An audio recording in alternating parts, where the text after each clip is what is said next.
this is John. Welcome to JLD Bookkeeping Hub. I'm a bookkeeping enthusiast and I'm passionate about helping small businesses understand their money better. Now, in this video, I'm going to show you how we can use pivot table to summarize big data sets. So this is useful for bookkeeping or if you're a small business owner and you want to have an overview kung magkano na ba yung lumabas na pera sa'yo, magkano na ba yung pera na pumasok sa'yo, magkano na ba yung nabayaran mo sa loan mo.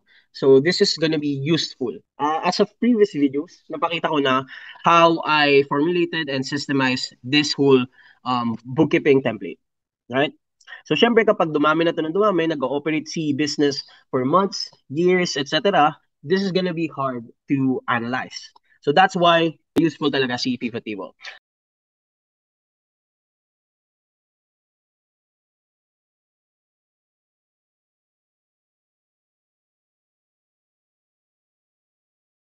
Table na siya, pwede na tayo mag-create ng pivot table out of it.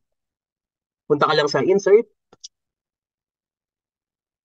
and then punta ka dito sa tables, and just click this picture or this illustration. Okay, lalabas itong box. So ano ba yung mga dapat natin galawin at hindi dapat galawin? So first, ito si table and range, hindi natin to gagalawin. This doesn't mean na kailangan mo siyang i-retitle or whatnot. Sinasabi lang sa'yo ng box na to na ito yung dataset na magiging reference natin for pivot table. Ito, whether existing worksheet or new worksheet, depende yan sa choice mo. Pero kapag existing worksheet yung pinili mo, you have to select allocation. So meaning, dapat somewhere within this sheet or at least somewhere within this Excel. Pero since for visual lang din, para mas malinis tignan, I always choose new worksheet. Ibig sabihin, mag-create siya ng sariling or ng bagong sheet for specifically para sa pivot table. And just click OK. Yan. So after nyan, ito na yung added sheet for this pivot table. We're gonna rename this later on. Makikita natin sa screen itong pivot table fields. Tapos dito, this is the same data na you can find in the column. So these are the headers of the table. So actually si pivot table, sobrang dami niyang pwedeng ibigay sa yung report and sobrang lawak din ng pwede nating gawin sa kanya. But for this video, we're just going to simplify it.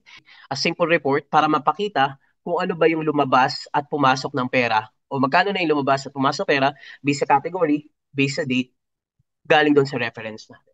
So ano ba yung pinaka-importante na kailangan laging part? Of course, dapat laging kasama si date. So as you can see, as you can see, naka-summarize na siya. So ito yung lahat ng months na meron doon sa references, sa reference table natin. So kapag click mo tong plus sign sa gilid, nandiyan yung breakdown. Ibig sabihin, ito yung months na merong transaction or merong data sa reference. Okay. So next, anong kailangan natin para matrack natin yung expenses or yung mga pera na lumabas? Of course, we're gonna click spend. Then natin siya sa values.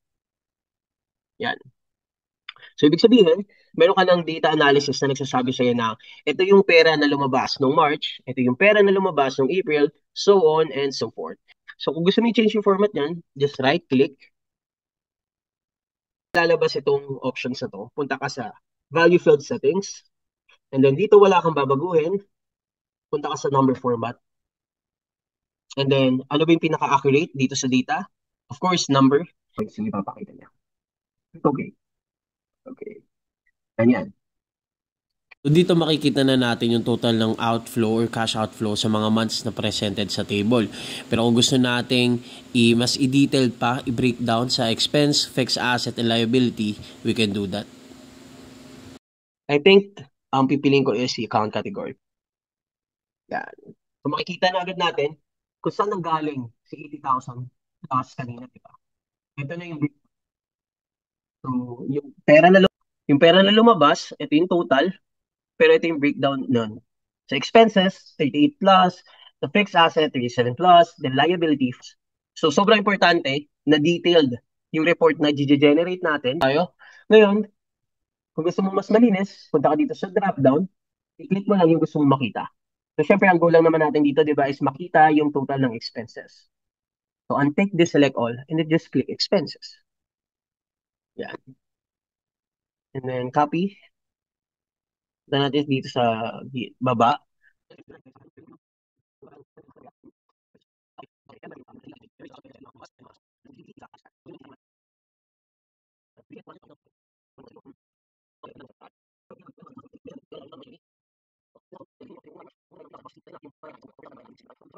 So pag nagawa nyo na, yung paggawa ng pivot table, pwede na kayong gumawa ng dashboard.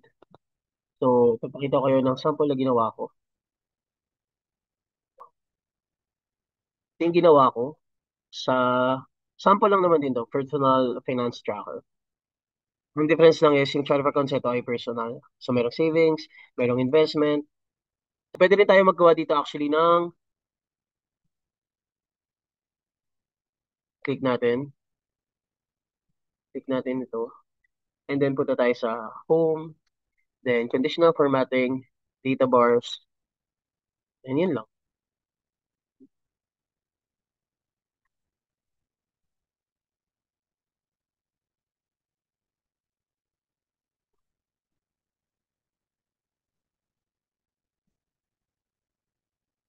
Yan.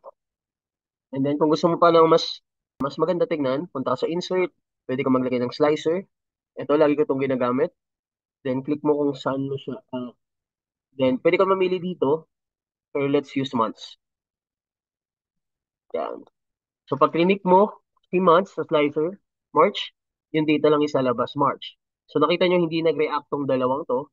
Ibig sabihin, hindi pa siya nakakonect dito sa slicer na to. So gagawin mo, right-click this slicer, and then report connection. Click mo lang yung other table na nandito. Yan. So pag click mo si March, lahat na sila magre-react.